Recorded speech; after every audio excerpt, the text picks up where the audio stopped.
Come on over, it's time for Tim Friend. Boop, boop, boop. Heyo, welcome back to Tim Friend.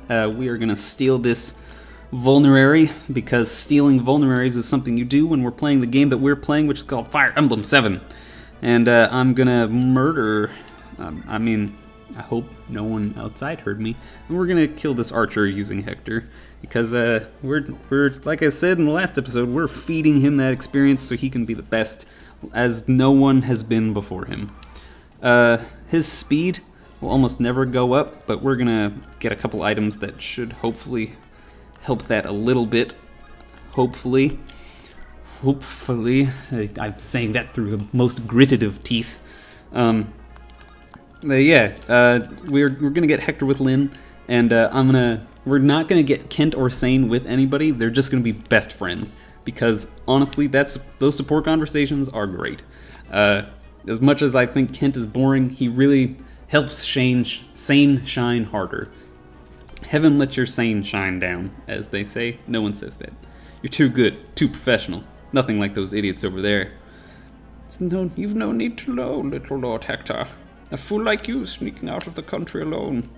You'll go missing, never to return, impaled on my giant nose. He looks like a cartoon moon from like the 20s. When it'd be like, and he had like the crescent moon is his chin that goes up to his forehead, and he's got the big old pointy nose. Your body will never be found. Tidy story, eh? Ha ha. It's untidy. They won't find the body. Blah, blah, blah, blah. Hector is angry, and that helps him kill people. This guy's name is Wire. I wonder if he likes that show. That's great reference joke, Tim. Alright, so Hector is like specifically designed to kill the boss of this level, which, it's good, because that's how you were supposed to fucking win it. Hector is like the only combat-worthy unit where we would normally have if we hadn't trained Matthew up in Lynn's story. And I know that there's going to be people that make fun of me for playing Lynn's story before playing Hector normal mode, but whatever. Yeah, I'm scared, because it's going to be hard, and I'm doing an Iron Man run. Oh, Hector, jeez, that's 2 really bad levels you've got, and that was worse than the first one. Oof, that was close. Glad we're both alright. I'm not alright, Matthew. I just saw Hector gain some shit-ass levels. Cascard must have heard all the noise. You knew all this was going to happen, didn't you, Matthew? What else could I do? The assassins wouldn't show themselves until you were alone. Alright. Blah, blah, blah. Matthew and Hector are friends. I like their support conversations, but we're gonna see him. Blue Hat Man talks to Uther, saying that Hector is gone. Uther already knows, and is ready to let him go. Headstrong fool. Ooh, cough, cough. Lord Uther, are you well? I'm fine. It's past. There's no need for concern. Blah, blah, blah, blah, blah. Affairs of court have not let you sleep. You might endanger your health if you keep on. Oh, look, he's not well. Blah, blah, blah, blah. Alright, Oswin is gonna go with us, and he's gonna bring Sarah. Stupid Sarah. Hector leaves Ostia, moves towards Santa Ruz to meet up with Eliwood as quickly as possible. He meets up with a mysterious group that are mysterious, and he goes to help Eliwood. Yes, whatever.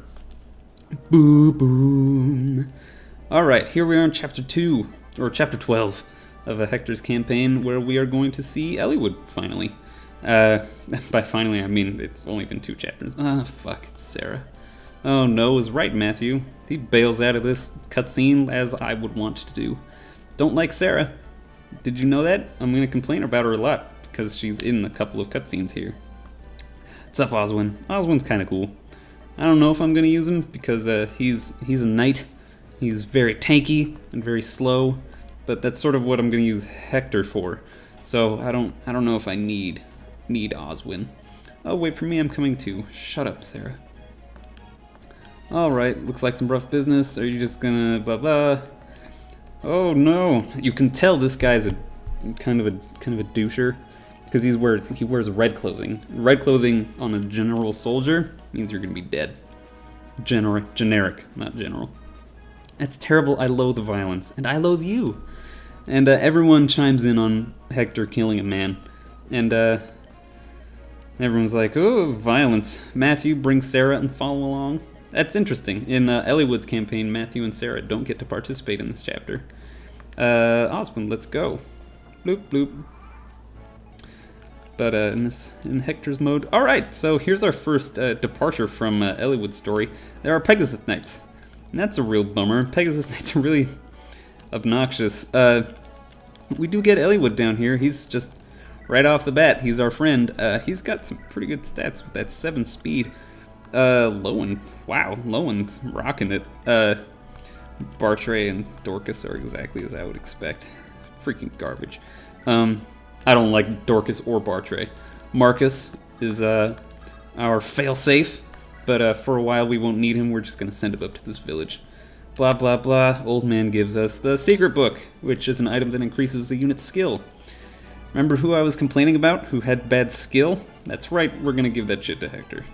Blah, blah, blah, blah. This brigand will come down here. So Elliewood, we're going to try using Rebecca. I like having an archer, but I don't need to have one. You know what I mean? It's not like something that I go out of my way to do. But if Rebecca, like if she gets any points in strength, then I start to like her, because she gains speed and skill like crazy. But if she doesn't gain any strength, then it's just like she'll shoot 2 arrows for no damage, and that's not fun. That's no fun for Tims, and that's no interestings for friends. All right, we'll use Oswin to plink away at this bandit. Bam. See, bandit does 1 damage even with the weapon triangle advantage. That's how tanky Oswin is. Quite tanky indeed. And then we will have Hector come down. Hector's already running low with his wolf bale. The wolf bale is like Lynn's Manichatti. It's like Hector's special weapon that is effective against horse units and armor units. So we're gonna keep it as much as we can by getting him an iron axe as fast as we can. Because having something that's good against cavaliers and armor knights is something that's very good, and we want to keep having it, especially since the axe will give weapon triangle advantage over so many of the over so many armor knights. How does Elliewood do against this Mang? Does 8 damage. Got speed 5. What a jerk. Oh god, excuse me. I'm really burping it up. It's probably because I just had a huge honk of red velvet cake. Bartray will get this brigand nice and within lethal range for Elliewood to point up his sword. Look at that attack animation. So smooth, so crisp. I like Elliewood's attack animations, even if I don't like him very much. I mean, he's fine. It's sort of like, he's like the Kent to Hector's Sane. You know what I mean? Like, he's not super exciting. Hector, by the way, look at this. That number on the right side of the letters MT, that means he's gonna do 17 damage to this Pegasus Knight, who only has 16 health. That's fucking Hector right there. Freaking one-shotting mother effers right off the bat. Ugh, so cool. I love Hector's combat animation too, by the way. I don't want to leave him out. I do like Oswin and other armor knights attack animations. They're really cool. I like the idea that they would have a breastplate that is also just a shield that they would carry around.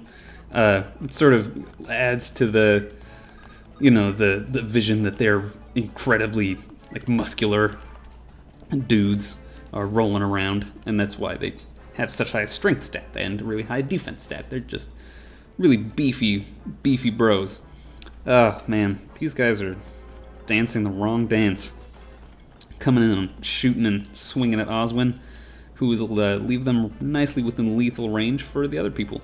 Everyone's coming Hector's way. That's kind of troubling, because Hector does not have the numbers to block up the gaps, nor does he have a nice choke point like Elliewood has down here. So we're going to dance the dance of endless love. And what that means is, I'm not sure yet. We're gonna look around and try to find the most, how should I say this? The most efficient, the most effective, most efficiently effective route. First down here, it's a pretty simple puzzle. Lowen will just straight up kill that dude. That's pretty cool. How will... Ooh, Dorcas only starts with an iron axe. Normally he starts with a steel axe in Eliwood's campaign.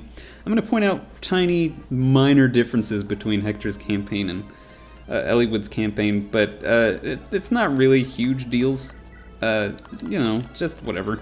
We're gonna use the axe fighters to chip away at these two bandits. Oh my gosh, this is why I freaking hate Bartray. His skill is so garbage, and then he just sucks. Don't like him. All right, well, we will try our best. We will get Rebecca this kill. Bang. And get a nice little chunk of experience points. And then have Eliwood come around for the finishing blow. Oh, not the finishing blow, on this man's. And then, miss Eliwood. Good job, Eliwood. Use that weapon triangle to your advantage. And Marcus will continue rolling around down here. We'll have Lowen roll up, because we want someone to get to this place so we can get an iron axe for Hector. Because, I mean, I would consider trading one of Dorcas's or Bartray's iron axes to him, but I kind of want them to have iron axes of their own, just in case, you know, shit starts to go south. We'll have Oswin will rescue Sarah. Matthew will come chump this guy. Oh, miss. There we go. Get rid of him. And put him in a forest, which should boost his evasion nicely. We'll put Hector up on this hill. And just have him start going nuts with a hand axe. Oh my gosh! My attack rolls have been so poor. That was an 81% chance to hit, and it didn't hit. Anyway, we'll watch this enemy phase, and now they're going after Hector, which is nice. He hits with a 41% chance, by the way. Misses with 81, hits with 41. This makes sense. And Hector gains a point in skill, which is nice. Really hoping for that speed, though. It's really not coming through for me. But apparently Hector just has worse growths in Hector's campaign. Doesn't make a lot of sense to me, and really kind of cheeses me off, because it's supposed to be like starring Hector the best. But instead they make Hector kind of crappier. But you know what? Whatever. We're gonna make him good. We're gonna make him the greatest. These guys are coming for Matthew. Matthew's gonna take some damage, but he's also gonna kill that Pegasus Knight and get a little bit of a sliver of experience. Oh, not bad. That was like, what, 25? 35? Oh my gosh, stop it. Ouch. Matthew stabbed them. Matthew stabbed them. Good job, Matthew. Get that level up. Let's see what he does. Alright, he's leveling up his strength and his speed, but not that skill. He and Hector really are a match made in heaven. And the brigand comes at Hector, throwing his hand axe. Hector throws his hand axe and misses. Alright, so next time on Tim Friend, we will finish up this chapter. We'll get Hector that iron axe, and then we will start maybe grinding that support points with Eliwood. Tim Friend!